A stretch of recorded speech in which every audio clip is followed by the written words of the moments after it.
Hello, friends, and welcome to the Exams Made Simple. And we are back again. Tomorrow is your UPSC prelims examination. कल के लिए all the best from my side, from the entire team of Exams Made Simple. I hope you all do very well in the examination because this is the day you all have been preparing for. आज के लिए आप पूरी preparation कर रहे थे.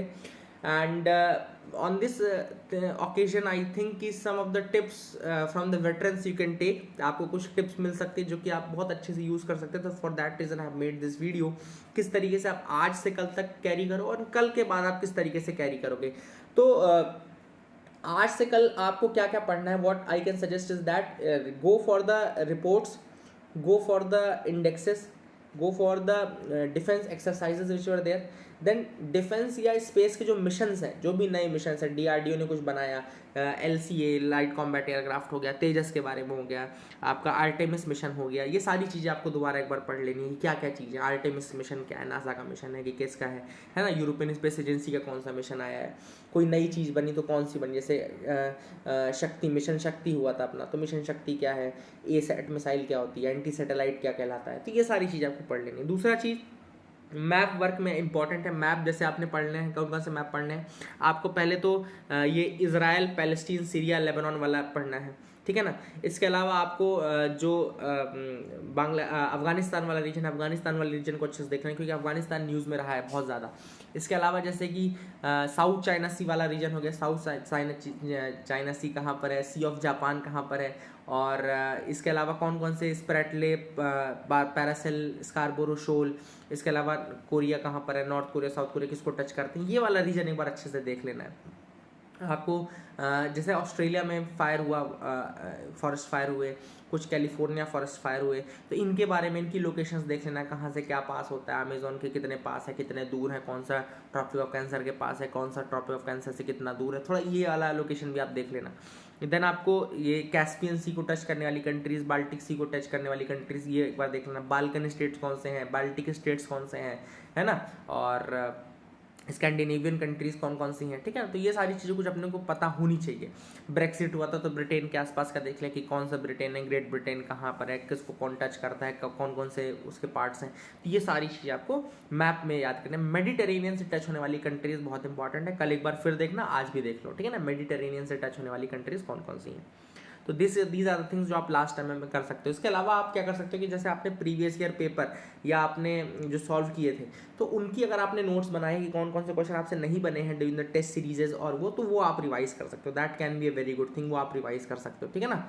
इसके अलावा जो ये ऑर्गेनाइजेशंस होती है, इन्वायरमेंटल ऑर्गेनाइजेशंस, इंस्टीट्यूशन और इन्वायरमेंट से रिलेटेड जो कन्वेंशंस हुए थे, वो कन्वेंशंस बहुत इंपॉर्टेंट होते हैं. जैसे कि आपने ट्रैफिक पढ़ लिया, साइट्स पढ़ लिया, एक बार दोबारा से ट्रैफिक कर लो, साइट्स कर लो, और आपका IPCC जो हो गया उसको पढ़ लो, एंड पेरिस डील क्या है, COP 24, 25, ये सारा पढ़ लिया, है ना. एंड इसके अलावा कि जो भी इस तरीके से इन्वायरमेंट से रिलेटेड चीज़ें अभी हुई हैं हाल फिलहाल में, वो आपने एक बार कर लेनी है, ठीक है ना. तो ये आप रिवाइज कर सकते हो जो लास्ट मोमेंट में आज या कल के बीच में आपको करना है.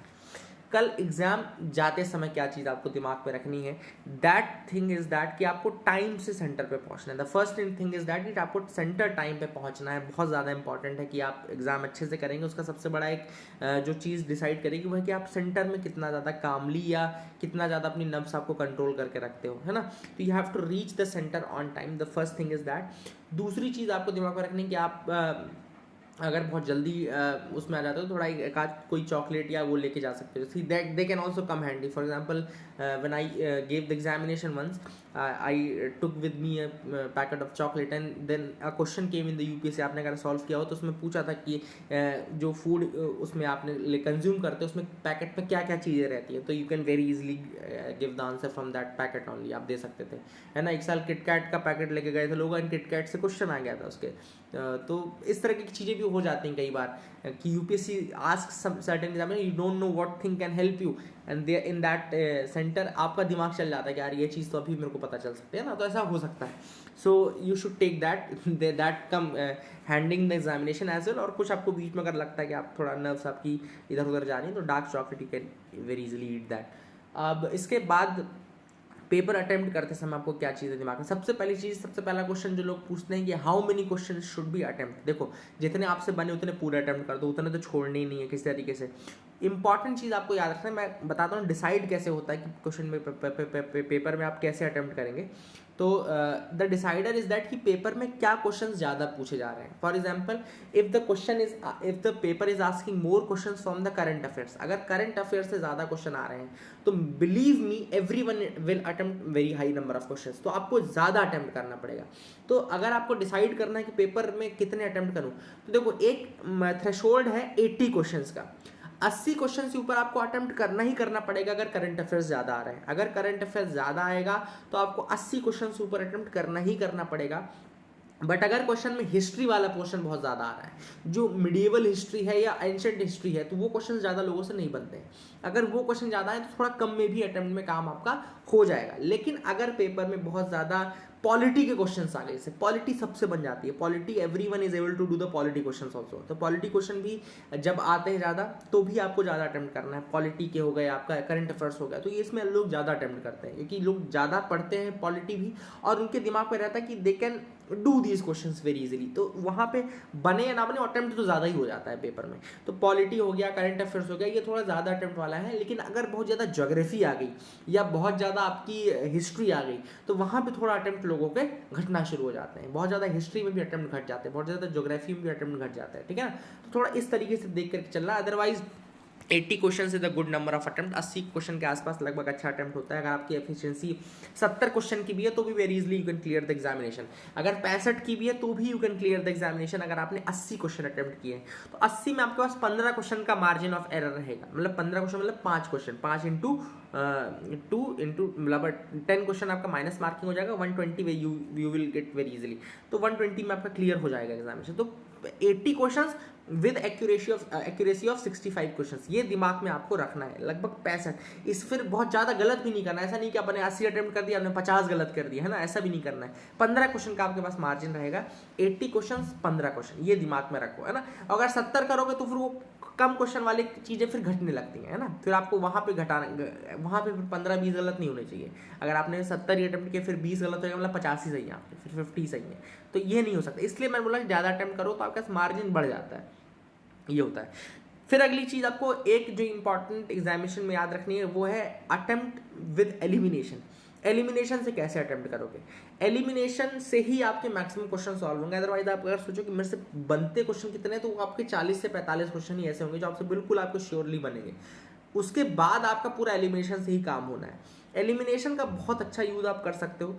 जो मैं करता था मैं आपको बताता हूँ कि I use to find the wrong option, wrong statement क्या है वो अगर आपने पता कर लिया तो most of the time the question is very easily solvable. For example 2016 में एक क्वेश्चन आया था, what is core banking solutions, core banking solutions के ऊपर क्वेश्चन था। स्टेटमेंट 1 दिया था कि it's a network of banks, जहां पर आपने कहीं पे भी खाता खुलवाया तो आपको इन्फॉर्मेशन मिल जाएगी। दूसरा स्टेटमेंट था it's a tool to give more power to RBI to control the banks. अब देखो ये भी सही लग रहा है। तीसरा स्टेटमेंट दिया हुआ था कि it's a method of transferring non performing assets from one bank to another bank. अब ये सिंपल सी बात आप दिमाग में सोचो कि एनपीए एक बैंक से दूसरे बैंक के ऊपर ट्रांसफर करने से क्या फायदा निकलेगा, एनपीए तो उतना ही रह जाएगा। तो how can it be a solution of anything? तो कोर बैंकिंग सोल्यूशन में मेरे को ये समझ में आ गया कि ये स्टेटमेंट तो गलत है, this is the statement which is wrong. तीसरा स्टेटमेंट, अब बाकी मैं देख लेता हूँ। ऑप्शन में आप अगर जाते हैं उस दिन तो आपको मिलता 1 only, 1 and 3 only, 2 and 3 only या 1, 2 and 3 ओनली। जब तीसरा स्टेटमेंट ही मैंने गलत निकाल लिया और 3 ऑप्शंस में उन्होंने 3 रख दिया तो इसका मतलब है कि आंसर विल बी 1 ओनली। तो 1 only was the answer for this. आप ये देख सकते हो 2016 का यूपीएससी पेपर है ये। तो यही मैं बोल रहा हूँ कि अगर आपने गलत स्टेटमेंट पता कर लिया तो मोस्ट ऑफ द टाइम वो आपका क्वेश्चन सॉल्व हो जाता है, मोस्ट ऑफ द टाइम वो सॉल्व हो जाता है। कई बार ऐसा हो सकता है कि 1 and 2 भी दे देता, 2 में आपको कंफ्यूजन कर देता, तो आप हो सकता है इधर उधर फंस जाते हैं। लेकिन most of the time I am telling you that this is going to work, तो आप एलिमिनेट कर पाओगे। तो गलत स्टेटमेंट पता करना, क्वेश्चंस कम से कम 2 बार आपको सारे पढ़ने हैं, 2 बार क्वेश्चन रीड करना है। Do not leave any question, सारे 100 के 100 क्वेश्चन टाइम पे पढ़ने हैं, है ना। जो क्वेश्चन बन रहे हैं उनको ज्यादा सोचना मत, उनको जल्दी जल्दी करते जाना, है ना। ये मत सोचना कि यार इतना इजी क्वेश्चन कैसे, कई बार इजी ही पूछ लेता है, नीति आयोग का फुल फॉर्म पूछ लिया था, है ना। तो ऐसा भी क्वेश्चन यूपीएससी पूछ लेता, तो ये नहीं सोचना कि यार यूपीएससी का एग्जामिनेशन है, how can they ask such an easy question, ये ऐसा है वैसा, ऐसा मत सोचना, वो बिल्कुल ईजी पूछ सकते हैं ना। तो आपको तुरंत अटेम्प्ट करना है, उसमें ज़्यादा टाइम नहीं लगाने हैं। इसके अलावा 2 बार पढ़ना, जो वर्ड्स होते हैं उन पर ध्यान देने से always, must, then it should be, it is the only. तो ये जो ओनली, मस्ट, ऑलवेज, ऐसे जो वर्ड्स हैं यहाँ पे थोड़ा बच के रहना है इन सब वर्ड्स से, इनको ध्यान से पढ़ना है। देन करेक्ट पूछ रहा है कि इनकरेक्ट पूछ रहा है। कई बार हम जल्दी जल्दी में इतना ज़्यादा फ्लो में रहते हैं कि करेक्ट इनकरेक्ट का ही वो भूल जाते हैं, है ना, कि करेक्ट पूछ रहा था कि इनकरेक्ट पूछ रहा था।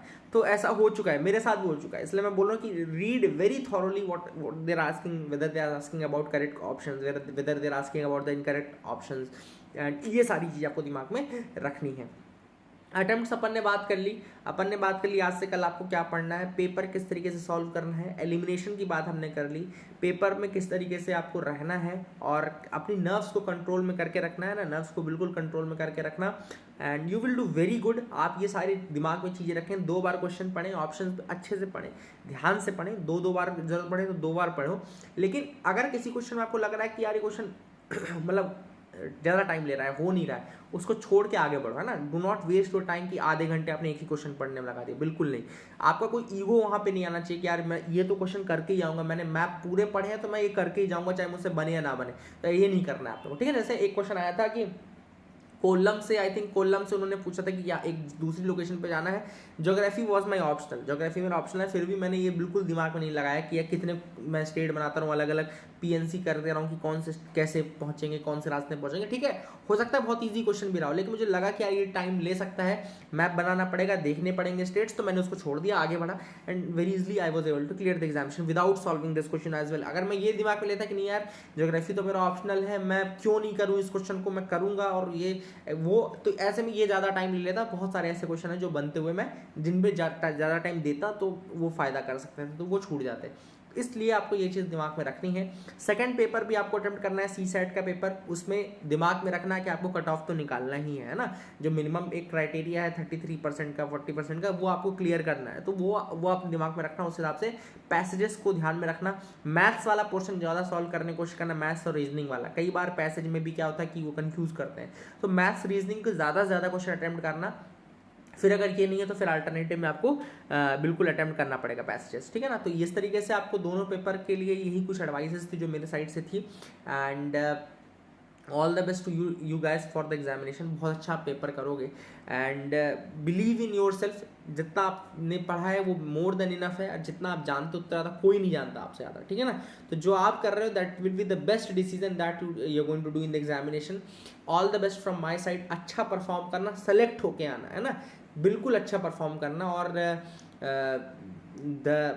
The moment you clear the prelims examination mains एक ऑल टुगेदर डिफरेंट प्रिपरेशन है, और आपको बहुत कुछ नया सीखने को मिलेगा। So for the charm of that mains examination you should clear the prelims examination. So all the best from my side, and all the best to you guys also. Thank you and have a nice day.